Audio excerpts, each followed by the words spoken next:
भक्तों, हमारी भारतीय संस्कृति में छोटी या बड़ी किसी भी तरह की पूजा को करने के कुछ निश्चित नियम निर्धारित किए गए हैं और इन नियमों का पालन करते हुए ही हमें पूजा पाठ करनी चाहिए, क्योंकि भक्तों तभी हमारी पूजा का कोई अर्थ होता है और हमारी आराधना का फल हमें मिलता है।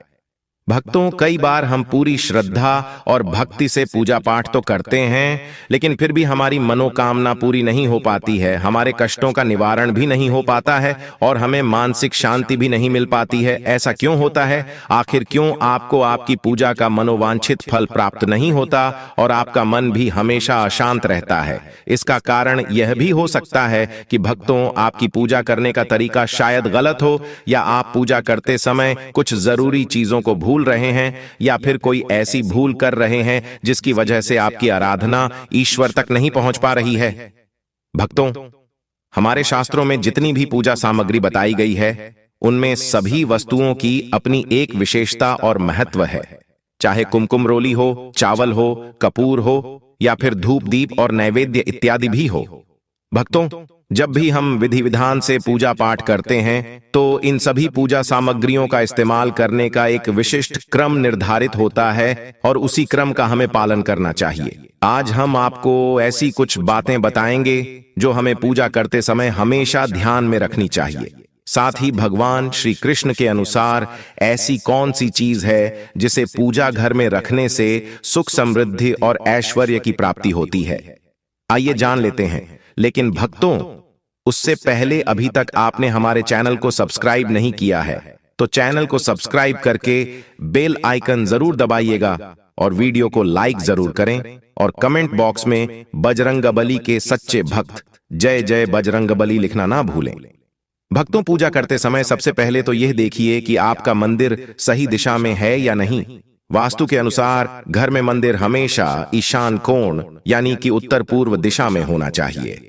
प्रतिदिन सुबह उठकर स्नान आदि से स्वस्थ होकर तथा साफ कपड़े पहनकर ही नियम पूर्वक भगवान की पूजा करनी चाहिए और सुबह शाम ईश्वर के सामने एक दीपक अवश्य ही जलाना चाहिए। और भक्तों, मंदिर और उसके आसपास की जगह साफ सुथरी रखें। भगवान को नहलाकर कुमकुम का तिलक लगाकर फूल चढ़ाने चाहिए। हालांकि प्रत्येक घर में पूजा के नियम होते हैं, उन्हीं को ध्यान में रखकर एक क्रमबद्ध तरीके से पूजा करें। याद रखें कि भगवान के भोग को कभी भी पूजा के पहले चखकर झूठा न करें, इसे शास्त्रों में घोर पाप माना जाता है। और साथ ही भगवान पर चढ़ाए जाने वाले फूलों को या फिर धूप दीप आदि बत्ती तथा अन्य किसी भी पूजा सामग्री को कभी भी स्वघकर नहीं देखना चाहिए, इसे शास्त्रों की दृष्टि से बिल्कुल भी सही नहीं माना जाता। भक्तों, घंटी तथा शंख को लोग कभी भी और कैसे भी बजा लेते हैं, लेकिन ध्यान रहे कि पूजा करते समय घंटी तथा शंख आदि को बजाने के कुछ शेष नियम है। भक्तों, हमें केवल आरती के समय ही घंटी और शंख बजाना चाहिए। इससे वातावरण की नकारात्मक ऊर्जा सकारात्मक ऊर्जा में बदल जाती है। भक्तों, हमारी हर पूजा में कलश का एक अलग ही महत्व होता है। शास्त्रों में कलश को पूर्णता का प्रतीक माना गया है। चाहे वह सत्यनारायण की पूजा हो, दीपावली या नवरात्रि का पर्व हो, या फिर किसी भी प्रकार का उत्सव या मांगलिक कार्य हो, कलश की स्थापना किए बिना सभी अधूरा है। पूजा में कलश का उपयोग देवताओं का आभार करने के लिए किया जाता है। ईश्वर के सामने तांबे के कलश में पानी भरकर रखना बहुत शुभ होता है कि यदि हम अपनी रोज की पूजा करते समय भी भगवान के सामने तांबे के कलश में पानी भरकर रखें तो इसका चमत्कारिक प्रभाव हमें अवश्य ही देखने को मिलता है। इसके लिए भक्तों, मुख्य रूप से तांबे का ही कलश ले, कलश पर कुमकुम से स्वास्तिक चिन्ह बनाकर उस पर अक्षत चिपकाए और मौली बांधें। फिर कलश में शुद्ध पानी भरकर उसमें थोड़ा सा गंगा जल मिला लें। कलश को भगवान के दाईं ओर रखें। फिर भगवान की पूजा करते समय कलश की भी पूजा करें। फिर पूरे मन से भगवान के साथ साथ कलश को भी नमस्कार करें और सभी पवित्र नदियों का आह्वान करें। यह कलश और इसमें भरा हुआ पानी दूसरे दिन की पूजा तक ऐसे ही रहने दें और फिर पूरे घर में छिड़क कर बचा हुआ पानी घर में लगी तुलसी में डाल दें। यकीन मानिए भक्तों, इस अभिमंत्रित जल से दिन भर एक सकारात्मक ऊर्जा निकलती रहती है, जिसके चमत्कार की वजह से आपका पूरा घर अद्भुत शांति से भर जाएगा। इसके पीछे शास्त्रों में अनेकों कारण बताए गए हैं। शास्त्रों में कलश को सुख और समृद्धि का प्रतीक माना गया है। जिस प्रकार जल ही जीवन है और कलश में हम जो जल भरकर रखते हैं, उसकी पूजा करने से हमारा घर और आसपास का वातावरण भी जीवन से भरपूर और सुख समृद्धि से भर जाता है। तो भक्तों, रोजाना आप भी अपने मंदिर में कलश में पानी भरकर अवश्य रखें। आपको इसका अवश्य लाभ होगा। और दीपक जलाने की कितने ज्यादा फायदे आपको अपने जीवन में मिलते हैं और किस प्रकार आपको दीपक जलाना चाहिए, कौन सी दिशा में, जिससे आप बहुत ज्यादा तरक्की प्राप्त कर सकें और अपने जीवन में सभी बाधाओं को खत्म कर सके। सबसे पहली बात तो आपको ध्यान में रखनी चाहिए कि अपने घर के मंदिर में रोजाना ही आपको दीपक जलाना चाहिए। भक्तों, कभी भी ऐसा नहीं होना चाहिए कि आपने दीपक नहीं जलाया हो, क्योंकि घर के मंदिर में रोजाना दीपक जलाना बहुत ही जरूरी होता है। इसी से आपके घर से सभी निगेटिव एनर्जी बाहर निकलती है। अगर आप कोई भी दीपक नहीं जलाते हैं घर के मंदिर में या फिर अपने घर में शाम के समय, तो इससे आपके घर का वातावरण बहुत ज्यादा निगेटिव तो होता ही है, आपके घर की परेशानी भी बहुत ही ज्यादा बढ़ने लगती है। दोस्तों, घर का मुखिया होता है, उसे बहुत ज्यादा ही मेहनत करनी पड़ती है। इसकी वजह से परेशानी, डिप्रेशन और टेंशन में घर का मुखिया पहुंच जाता है। शाम का समय हिंदू धर्म में बहुत ही ज्यादा महत्वपूर्ण माना जाता है, और जो लोग शाम के समय कभी भी घी का दीपक या फिर तेल का दीपक अपने घर में नहीं जलाते हैं, तो उनके घर में हमेशा ही मुसीबत बनी रहती है। यानी कि भक्तों, एक मुसीबत से निकल आते हैं तो दूसरी मुसीबत में उससे पहले ही फंस जाते हैं, और हमेशा ही धन की समस्याएं, परेशानियां बढ़ती रहती हैं। उनके जो बच्चे होते हैं वो भी उनके खिलाफ होने लगते हैं, उनका कहना बिल्कुल भी नहीं मानते हैं। इसी तरह से घर का पूरा माहौल ही दुखपूर्ण होने लगता है। भक्तों, काफी लोग इन चीजों को मानते भी हैं, लेकिन जानते हुए भी उपाय नहीं कर पाते हैं और भूल जाते हैं। उन्हें इन चीजों से होने वाले नुकसान के बारे में पता नहीं होता है। इसीलिए रोजाना आपको एक घी का दीपक या फिर तेल का दीपक जलाना बहुत ही जरूरी होता है। अगर आप नहीं जला सकते हैं तो कोई और व्यक्ति भी आपके घर में दीपक जला सकता है, लेकिन रोजाना दीपक जलाना बहुत ही जरूरी होता है।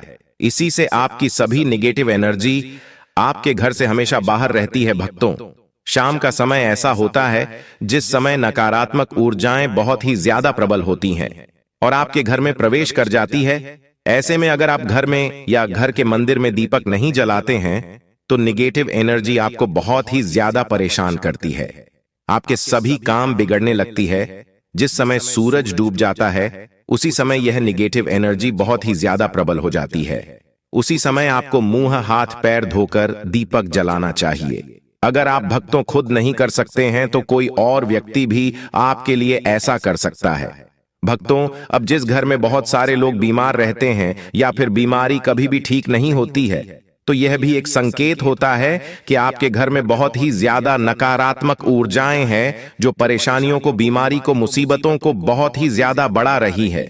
दोस्तों, इन सभी चीजों को खत्म करने के लिए आपको अपने घर में जब सूरज ढल जाता है तो उस समय घी का दीपक या फिर सरसों के तेल का या फिर तिल के तेल का दीपक भी पूर्व दिशा में आप जला सकते हैं। लेकिन रोजाना इन चीजों को करना बहुत ही जरूरी है, तभी आपको इसके लाभ मिल पाती है। अगर भक्तों आपके घर में धन से जुड़ी समस्याएं, नौकरी व्यवसाय से जुड़ी हुई कोई भी समस्याएं हैं, अगर ऐसी समस्याएं बहुत ही ज्यादा होती हैं तो आपको अपने घर के उत्तर दिशा में रोजाना ही घी का दीपक जलाना चाहिए। इसे एक भी दिन आप मिस न करें। अगर आप रोजाना उत्तर दिशा में घी का दीपक जलाते हैं तो इससे आपकी धन से जुड़ी हुई समस्याएं धीरे धीरे हमेशा के लिए खत्म हो जाती है। जिन लोगों को नौकरी नहीं मिलती है तो उनको भी नौकरी मिलने लग जाती है, और अगर वही व्यक्ति जिसको परेशानी है और वही अगर रोज दीपक जलाता है तो इससे मिलने वाले फायदे और भी ज्यादा हो जाती है। दोस्तों, आपको बता दें कि यह एक सकारात्मक ऊर्जा होती है जो अपना कार्य नियमित रूप से करती रहती है, और सकारात्मक ऊर्जा अधिक होने पर आपकी कार्य स्वतः पूर्ण होने लगते हैं।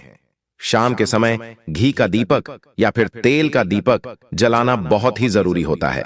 आप कभी भी इन चीजों को नजरअंदाज न किया करें, क्योंकि इन्हीं से आपके जीवन में परेशानियां बढ़ जाती हैं और आपको मुसीबतों का सामना करना पड़ सकता है।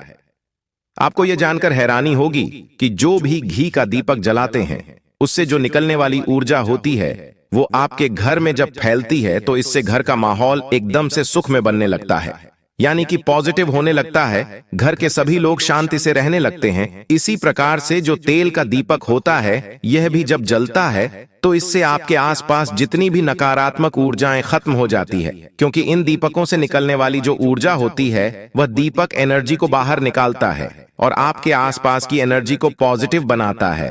तो ये बहुत ही जरूरी चीजें शाम के समय कभी भी आप इन चीजों को कभी मिस न किया करें, तभी आप अपने जीवन में सफलता पा सकते हैं और आपकी जितनी भी मनोकामनाएं भी पूरी होती हैं। भक्तों, आप जानते हैं घर के मंदिर में माचिस क्यों नहीं रखना चाहिए? अगर आप मुरझाए हुए फूल, अगरबत्ती और माचिस की तीलियां भगवान के स्थान पर रखते हैं तो इससे आपके घर में कभी भी बरकत नहीं होगी। भक्तों, माचिस की तीली को पूजा रूम में नहीं फैलाना चाहिए। किसी भी तरह से पूजा रूम को गंदा नहीं रखना चाहिए। इससे आपके घर में भगवान का वास कभी नहीं होगा। वास्तुशास्त्र में माचिस जलने के बाद और उसका प्रयोग होने के बाद बहुत ही अशुभ मानी जाती है।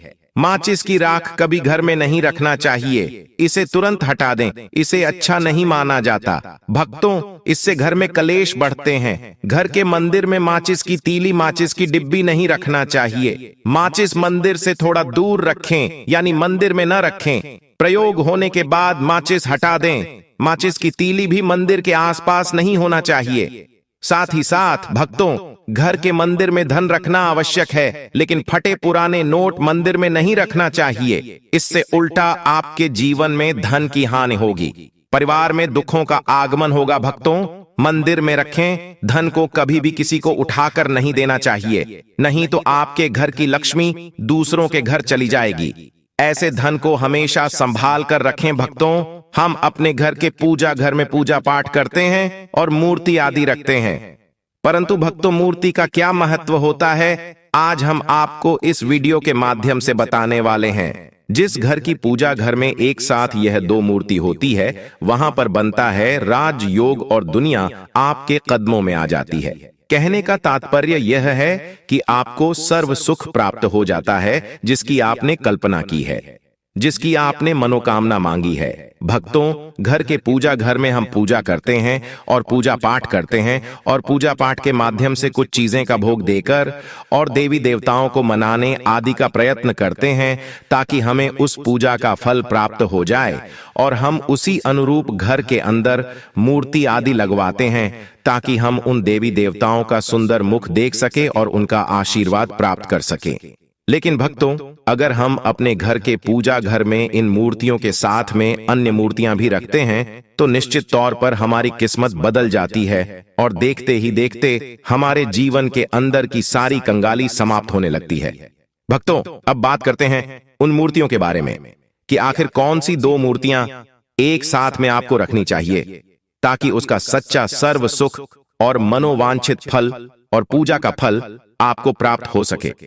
और सबसे पहले अगर हम किसी मूर्ति की बात करें तो भक्तों, अगर आप श्री कृष्ण के भक्त हैं और बाल गोपाल की मूर्ति रखते हैं, तब आपको भगवान श्री कृष्ण के साथ माता रानी राधा जी की मूर्ति भी आपको जरूर रखनी चाहिए। भक्तों, भगवान कृष्ण की अगर आपके घर में तस्वीर है तो उसके साथ राधा जी की भी तस्वीर संयुक्त जोड़े के रूप में आपको लेकर आनी चाहिए। भक्तों, ये प्रेम और एकता की एक ऐसी अनोखी मिसाल है कि जिस घर में इन दोनों की तस्वीरें होती हैं तो समझ लीजिए उस घर के अंदर किसी भी प्रकार का गृह क्लेश नहीं होता है। दोस्तों, पति पत्नी और परिवारजनों के बीच परस्पर प्रेम रहता है और घर में धन धान्य में अपने आप ही वृद्धि होती है और घर में हमेशा बरकत बनी रहती है। इसीलिए यह जरूरी माना गया है। अगर आप भी इन मूर्तियों को रखते हैं तो निश्चित तौर पर आपके जीवन में अब अपने आप ही फायदा प्राप्त हो जाएगा।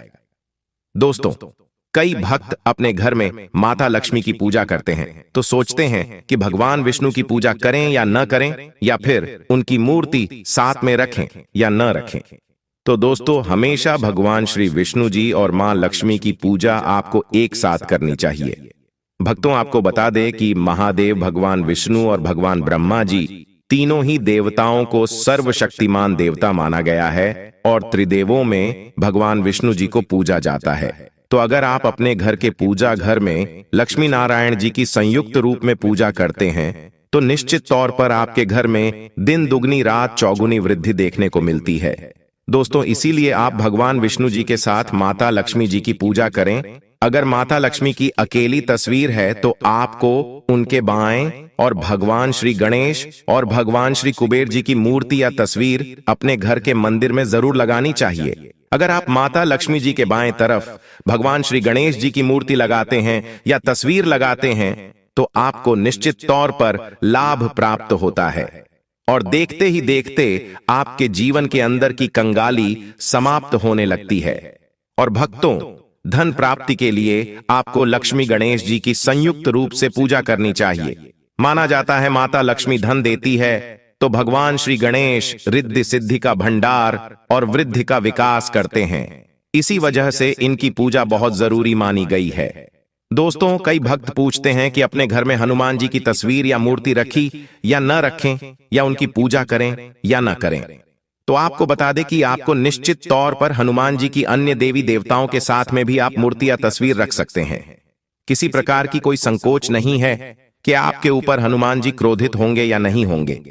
दोस्तों, इसके अलावा आप प्रभु श्री राम की तस्वीर भी अपने घर के पूजा घर में रखते हैं, तो आप हनुमान जी की तस्वीर रखें या न रखें, हनुमान जी के निर्मित किसी भी प्रकार की पूजा पाठ करना हो तो आप प्रभु श्री राम से कह दो, तो भगवान श्री राम के प्रिय भक्त हनुमान जी हैं और निश्चित तौर पर आपको उतना ही आशीर्वाद प्राप्त होता है जितना कि आपको हनुमान जी की मूर्ति या तस्वीर का पूजन करने से होता है। या फिर दोस्तों, आप क्या करें, श्री राम दरबार की तस्वीर अपने घर में लेकर आए और श्री राम दरबार की तस्वीर का पूजन करें, या उनकी मूर्ति या उनके किसी प्रकार की कोई चीज आपके पास है तो आप उनका पूजन करें। इसमें सारे देवी देवताओं का आपको आशीर्वाद प्राप्त हो जाता है। हनुमान जी से लेकर माता सीता, भगवान श्री राम और अन्य देवी देवताओं का भी आशीर्वाद आपको प्राप्त हो जाता है। तो निश्चित तौर पर अपने घर के पूजा घर में एक साथ आप यह तस्वीर रख सकते हैं। आपके जीवन में राजयोग की प्राप्ति हो जाती है। भक्तों, इसी तरह अगर आप अपने घर के पूजा घर में या किसी अन्य स्थान पर अगर कोई तस्वीर रखना चाहते हैं और उसे लगाकर अपने घर में लाभ प्राप्त करना चाहते हैं तो अपने घर में या पूजा घर में आपको निश्चित तौर पर त्रिदेवों की तस्वीरें या मूर्ति एक ही स्थान पर लाकर जरूर रखनी चाहिए। ब्रह्मा, विष्णु और महेश, इन तीनों की संयुक्त रूप से इनकी एक साथ तस्वीर अपने घर के मंदिर में या अपने घर में कहीं भी लाकर रख देनी चाहिए। माना जाता है कि इन तीनों देवताओं के एक साथ दर्शन करने मात्र से हमारे बड़े से बड़े कष्ट ऐसे ही समाप्त हो जाते हैं। दोस्तों, इसी वजह से इन तीनों की एक साथ में तस्वीर या मूर्ति लाकर आपको पूजा जरूर करनी चाहिए। भक्तों, अब बात करते हैं कि कुछ ऐसी तस्वीरें होती हैं या ऐसी मूर्तियां होती हैं जिनको आपको अपने घर के पूजा घर में स्थान ही नहीं देना चाहिए। अगर आपने यह तस्वीर या मूर्ति को अपने घर के पूजा घर में स्थान दिया है तो समझ लीजिए कि आपको कंगाली का सामना करना पड़ेगा या फिर देवी देवताओं के क्रोध का सामना करना पड़ेगा। दोस्तों, वीडियो में आगे बढ़ने से पहले आपसे एक निवेदन है कि अभी तक आपने वीडियो को लाइक नहीं किया है तो लाइक कर दें और कमेंट बॉक्स में जय जय बजरंगबली लिखना ना भूलें। भक्तों, और एक बात बता दें कि मंदिर में कभी भी विषम संख्या में गणेश जी की मूर्तियां न रखें, जैसे कि 1, 3 या 5 ऐसे रखना अशुभ माना जाता है। 2 मूर्तियों को एक साथ रखना शुभ माना गया है। अगर आप सिर्फ गणेश जी की मूर्ति रखते हैं तो इसके अलावा किसी भी प्रकार की मूर्ति आपको नहीं रखनी चाहिए। दोस्तों, इन्हें स्थापित करते वक्त ध्यान दें कि गणेश जी का चेहरा हमेशा घर के मुख्य दरवाजे की तरफ होना चाहिए, ताकि भक्तों आपको अच्छे और सच्चे धन लाभ की प्राप्ति हो। और इस बात का ध्यान रखें कि घर में अंगूठे से बड़े आकार का शिवलिंग आपको भूलकर भी नहीं रखना चाहिए। हमेशा एक छोटा सा शिवलिंग रखें और इससे ज्यादा बड़ा शिवलिंग आपको भूल से भी नहीं रखना चाहिए। इस बात का विशेषकर सभी भक्ति कर ध्यान रखें। दोस्तों, वैसे तो आपको अपने घर में शिवलिंग रखना ही नहीं चाहिए। उसके बाद भी अगर आप रखते हैं तो अंगूठे के आकार से बड़ा शिवलिंग आपको नहीं रखना चाहिए। आप छोटा शिवलिंग रख दें और ध्यान रखें कि एक से ज्यादा शिवलिंग आपको भूलकर भी नहीं रखनी है। घर में अगर आप शिवलिंग रखते हैं तो शिवलिंग के ऊपर आपको तुलसी भूलकर भी अर्पित नहीं करना चाहिए। अगर आपने शिवलिंग रख लिया है और उस पर तुलसी अर्पण कर दी है तो देवी देवताओं के क्रोध का आपको सामना करना पड़ेगा। भक्तों, मंदिर में हमेशा अगर आप हनुमान जी की तस्वीर रखना चाहते हैं आप हनुमान के अनंत भक्त हैं तो बैठे हुए हनुमान जी की मूर्ति ही रखें। बजरंगबली रुद्र भगवान शिव के अवतार हैं, इसीलिए उनके भी शिवलिंग की तरह ही मूर्ति रखें। साथ ही जो पति पत्नी होते हैं, वैवाहिक जीवन आपने स्टार्ट किया है, तो हनुमान जी की मूर्ति या तस्वीर अपने कमरे में, अपने बेडरूम में आपको भूल भूल कर भी नहीं रखनी चाहिए, अन्यथा आपको आपके जीवन में कई प्रकार के दोषों का सामना करना